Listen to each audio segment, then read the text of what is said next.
இன்றைய வேத வாசிப்பு நீதிமொழிகள் 11ஆம் அதிகாரம் 1 முதல் 3 வரையிலான வசனங்கள். கள்ள தராசு கர்த்தருக்கு அருவருப்பானது, சுமித்திரையான நிறைக்கல்லோ அவருக்கு பிரியம். அகந்தை வந்தால் லட்சையும் வரும், தாழ்ந்த சிந்தையுள்ளவர்களிடத்தில் ஞானம் உண்டு.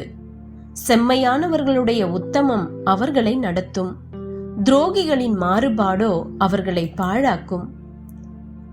இன்றைய நற்செய்தி நேர்மையான வாழ்க்கை. ஆபேல் முத்தா என்னும் கென்யா நாட்டை சேர்ந்த ஓட்டப்பந்தய வீரர் ஒருமுறை சர்வதேச அளவிலான திறந்தவெளி ஓட்டப்பந்தயத்தில் ஓடுகையில் வெற்றி கோட்டை மிக அருகில் நெருங்கிவிட்டார். ஆனால் வெற்றி கோட்டை தான் கடந்து விட்டதாக எண்ணி அதற்கு முன்னமே தன்னுடைய ஓட்டத்தை நிறுத்திவிட்டார்.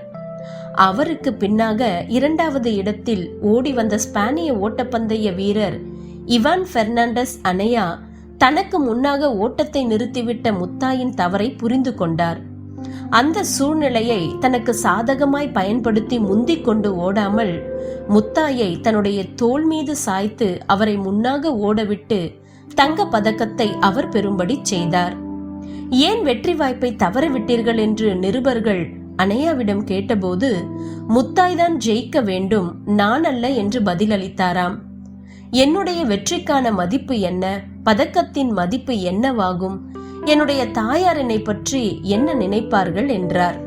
ஒரு பத்திரிகையில் அனையா வெற்றிக்கு பதிலாக நேர்மையை தேர்ந்தெடுத்தார் என்று பிரசுரிக்கப்பட்டது.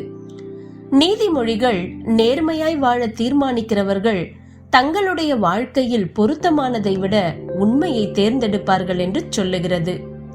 செம்மையானவர்களுடைய உத்தமம் அவர்களை நடத்தும்.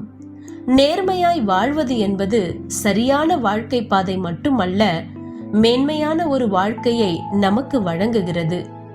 துரோகிகளின் மாறுபாடோ அவர்களை பாழாக்கும் என்று நீதிமொழிகள் தொடர்கிறது. நீண்ட வாழ்க்கை ஓட்டத்தில் நேர்மை இல்லாமை பலனளிக்காது.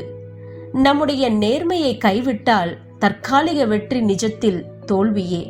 ஆனால் விசுவாசமும் உண்மையும் தேவ வல்லமையில் நம்மை உருவாக்குகையில் நல்ல வாழ்க்கையை நேர்மையாய் வாழும் நற்குணசாலிகளாய் உருவாகுவோம்.